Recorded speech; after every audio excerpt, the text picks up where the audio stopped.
nombreux chercheurs français se sont intéressés aux Amériques. Quand on pense au XXe siècle, on pense au géographe Pierre Monbec, on pense à l'anthropologue Claude Lévi-Strauss qui se sont intéressés à l'Amérique latine. Pour ce qui concerne les États-Unis, on pense au philosophe Jean-Paul Sartre et on pense au géographe Jean Gottman qui s'est plus précisément intéressé à la mégalopole de New York qui s'étend de Boston au nord jusqu'à Washington DC au sud. Alors en fait, Sartre s'est rendu aux États-Unis en 1945 et il a visité de nombreuses grandes villes américaines, sur la côte est comme Boston ou encore sur la côte ouest comme New York et Los Angeles. Il a même visité des petites villes comme Fontana, localisée dans l'État du Tennessee, à proximité du barrage hydraulique de la Tennessee Valley Authority. Alors, les textes de Sartre ont paru sous la forme d'articles dans le Figaro en avril 1945 et ils ont été réunis dans l'ouvrage Situation 2, paru en 2012 chez Gallimard. Ces textes sur les villes d'Amérique représentent 14 pages. Alors, l'intérêt de Sartre et de son texte sur les villes d'Amérique, c'est en fait le caractère contemporain et la pertinence de ces analyses pour le début du XXIe siècle.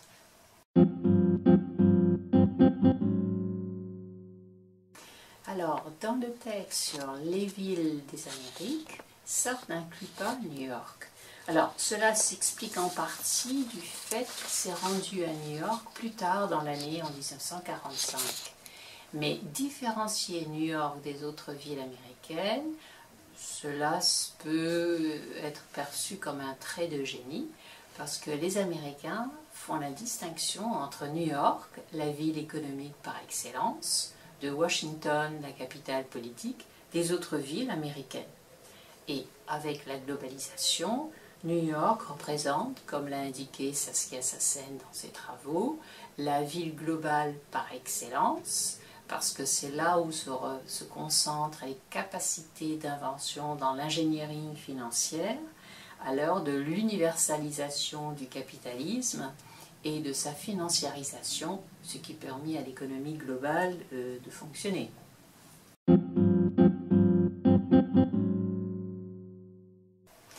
Alors, la pertinence du texte de Sartre, c'est qu'en fait, il aborde les villes des États-Unis sous un regard comparatif.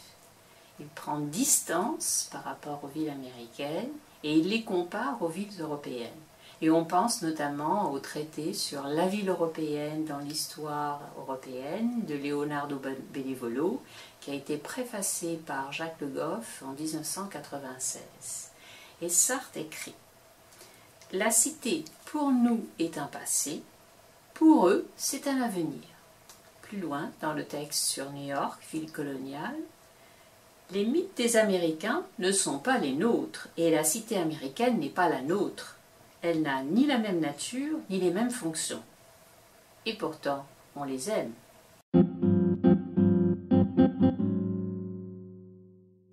En fait, il y a 3 thématiques évoquées par Sartre qui sont d'actualité aujourd'hui dans le débat scientifique américain. Il s'agit de l'étalement urbain, du mythe de la maison individuelle et des aspects micros de l'urbanisme comme la rue, le bloc et le trottoir. Alors, en ce qui concerne l'étalement urbain, c'est un terme qu'on utilise depuis une vingtaine d'années pour qualifier le développement urbain sur des dizaines de kilomètres au-delà du Financial District. Et ce développement urbain est généralement de faible densité parce qu'il est organisé autour de la maison individuelle et du jardin. Alors, Sartre et ce développement urbain sous forme d'étalement urbain est aujourd'hui critiqué par les tenants du développement durable. Alors, Sartre n'utilise pas le terme étalement urbain, mais par contre, il utilise des expressions comme la ville en long, le glissement de la ville, le paysage mouvement ou encore la vitesse du changement. Et dans le cas de Los Angeles, il n'hésite pas à avoir recours à des métaphores de sciences naturelles. Alors, dans le texte sur New York, Sartre écrit « Céline disait de New York, c'est une ville verticale, c'est vrai, mais elle m'a paru d'abord comme une ville en long.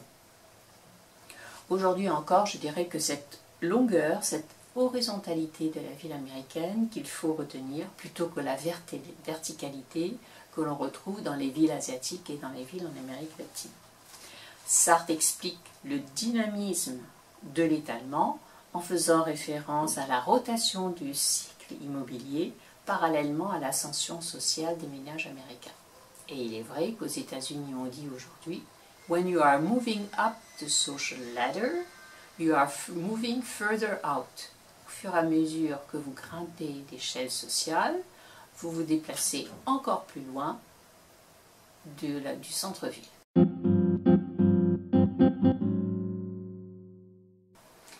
Alors, Sartre insiste sur le caractère instable et mouvant de la ville américaine pour mieux l'opposer effectivement aux villes européennes. Il écrit « Le résultat, une ville de là-bas est pour ses habitants un paysage mouvant, tandis que pour nous, nos cités sont des coquilles. » Sartre indique la vitesse du changement par rapport aux habitants et il écrit « Les villes américaines changent plus vite que leurs habitants et ce sont eux qui leur survivent. » Plus loin, « La ville pour nous, c'est surtout un passé, pour eux, c'est d'abord un avenir.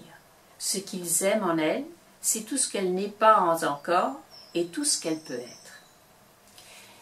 Quant à Los Angeles, il évoque l'étalement urbain en ayant recours à des métaphores de sciences naturelles et il écrit « Ces cités tirées au cordeau n'offrent pas trace d'organisation. Beaucoup d'entre elles ont la structure rudimentaire d'un polypier. Los Angeles en particulier ressemble à un gros ver de terre qu'on pourrait couper en 20 tronçons sans le tuer.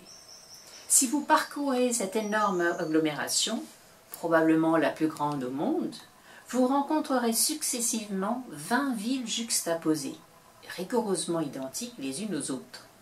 Et vous aurez l'impression qu'un centre urbain de taille moyenne s'est reproduit à 20 exemplaires par scissiparité.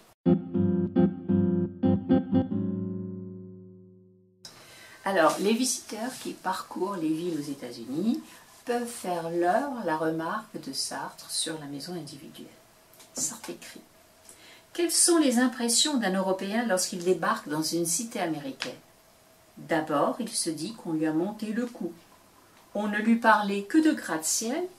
On lui présentait New York, Chicago comme des villes debout. Or son premier sentiment, au contraire, est que la hauteur moyenne d'une ville des États-Unis est très sensiblement inférieure à celle d'une ville française. » Plus loin, « À New York, à Chicago même, le gratte-ciel est chez lui. Il impose un ordre nouveau à la ville, mais partout ailleurs, il est déplacé. L'œil ne peut établir aucune unité entre ces grandes asperges et les maisonnettes qui courent au ras du sol.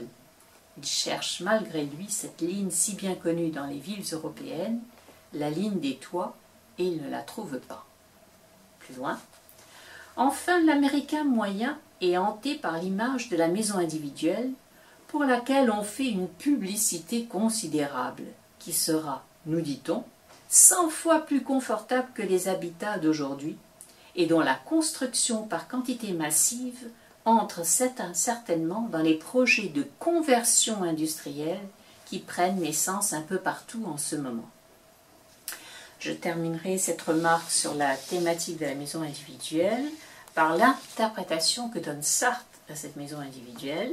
Il écrit « Et rien n'est plus saisissant, d'abord, que le contraste entre la formidable puissance, l'abondance inépuisable de ce qu'on nomme le colosse américain et l'insignifiance chétive de ces maisonnettes qui bordent les routes les plus larges du monde.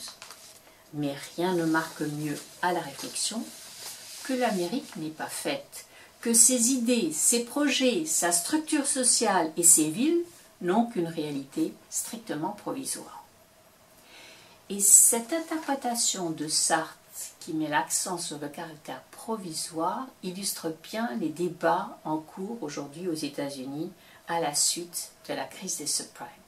En effet, il est de plus en plus question de refaçonner, redessiner la banlieue américaine en la densifiant et en la rendant moins hostile aux piétons.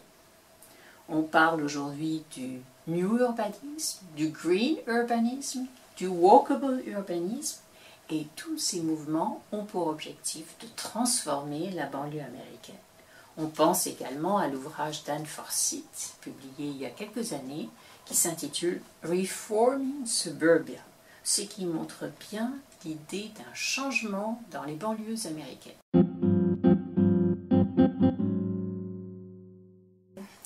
Alors, Sartre évoque le trottoir et la pelouse, ainsi que d'autres caractéristiques de la ville américaine, plus exactement de la rue, pour souligner les spécificités des villes américaines par rapport aux villes européennes. Alors, il note notamment combien, dans les quartiers riches, l'espace du trottoir est tout compte fait assez limité en raison de l'importance accordée à la pelouse. Il écrit « J'ai constaté dans certaines villes une véritable atrophie des trottoirs. À Los Angeles, par exemple, sur l'avenue La Ciénega, bordée de bars, de théâtres, de restaurants, d'antiquaires et de résidences privées. Depuis les façades jusqu'à la chaussée de cette avenue de luxe, on a semé du gazon. J'ai suivi longtemps un étroit sentier entre les pelouses, sans rencontrer âme qui vive, pendant que les autos sillonnaient la route. » Pour Sartre, la rue est dissociée de l'idée d'espace public dans la ville américaine. Elle est dissociée de la flânerie et de la marche à pied. Il fait également allusion au caractère rectiligne et infini de la rue. Il écrit « L'Européen a tort de visiter les villes américaines comme on visite Paris ou Venise. Elles ne sont pas faites pour cela. Les rues n'ont pas ici la même signification que les nôtres. En Europe, une rue est intermédiaire entre le chemin de la grande communication et le lieu public couvert. Elle est de plein pied avec les cafés, comme le prouve l'usage de la terrasse que ceux-ci poussent sur le trottoir au beau jour. La rue américaine est un tronçon de grande route. Elle s'étend parfois sur plusieurs kilomètres. Elle n'incite pas à la promenade. Les nôtres sont obliques, tortueuses, pleine de replis et de secrets. Elle sait une ligne droite, elle se livre tout d'un coup, elle est sans mystère, où qu'on soit placé, on la voit d'un bout à l'autre.